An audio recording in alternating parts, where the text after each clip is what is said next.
Et nous sommes en ligne avec Moussab Hamoudi. Bonjour et merci de répondre à nos questions. Vous êtes chercheur en sciences politiques à l'école des hautes études en sciences sociales. Est-ce que vous êtes surpris par ces relations qui n'existent plus entre l'Algérie et le Maroc, ou alors c'était inévitable ?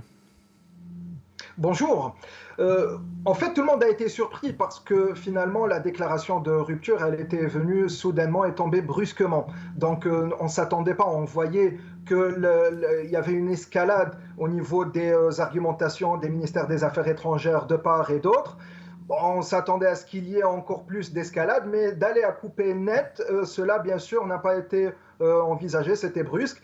Et ça répond à une série de manœuvres et de ripostes mutuelles entre les Algériens, le régime algérien et le régime marocain. Donc, bien sûr, il y avait au départ cette histoire de l'espionnage via Pegasus, mais aussi le poids que essaie de prendre le Maroc dans la région, parce que traditionnellement, c'est l'Algérie qui est considérée comme le pays pivot dans la région nord-africaine, mais comme il y a une vacuité diplomatique suite au manquement de lucidité dans le régime algérien, rappelant c'est un régime militaire. Donc le régime marocain, le Makhzen, essaie d'instrumentaliser cette vacuité pour prendre plus de place et prendre un peu la place de leader. Ici, donc, le régime algérien se sent menacé et essaye de manœuvrer tant bien que mal, sauf qu'il n'a pas trouvé la parade. Le régime, la monarchie marocaine se sentant forte, elle allait donc de plus en plus dans des manœuvres, malgré le dernier discours du souverain marocain Mohamed VI sur une main tendue, mais finalement minée par l'histoire kabyle. Le régime algérien n'a plus de parade parce qu'il y a aussi d'autres sujets sur l'armement, sur des transactions de drones que l'Algérie n'a pas pu avoir des Émirats, mais que finalement c'est le Maroc qui l'a eu. Ici, c'est un peu la coupe qui est un peu débordée. Et brusquement, ça tombe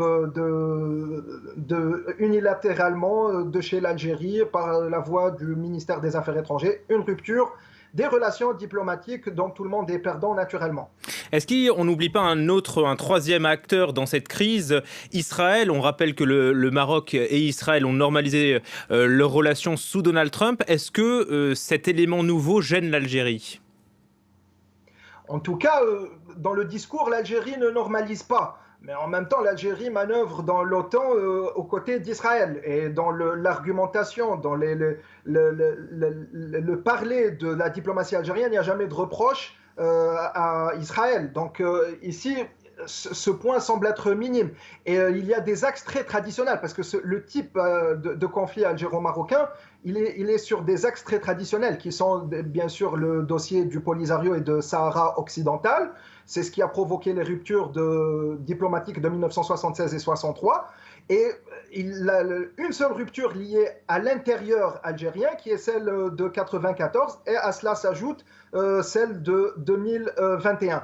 Donc les axes, ils sont très traditionnels. Le point que vous évoquez n'est pas à l'origine du conflit. Ça reste toujours qu'il y a le dossier du Sahara occidental qui gêne les Marocains lorsque l'Algérie s'immisce, et bien sûr aussi le sujet de la Kabylie, même s'il est supposé, il est imaginé dans la tête du régime algérien lorsqu'il est évoqué par le Maroc.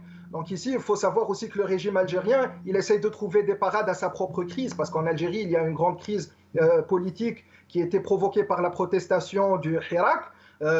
Donc le régime algérien essaie de trouver un ennemi pour mater le Hirak, il ne trouve pas, et donc il est obligé de cibler la zone de la Kabylie. D'ailleurs, sur le mouvement autonomiste, le régime algérien fait sciemment en sorte de mélanger la Kabylie avec le mouvement autonomiste, pourtant minoritaire en Kabylie, pour mater. Donc toutes ces manœuvres du régime algérien, c'est bien pour mater le Hirak à l'intérieur, y compris lorsqu'il s'agit de couper les relations avec le Maroc.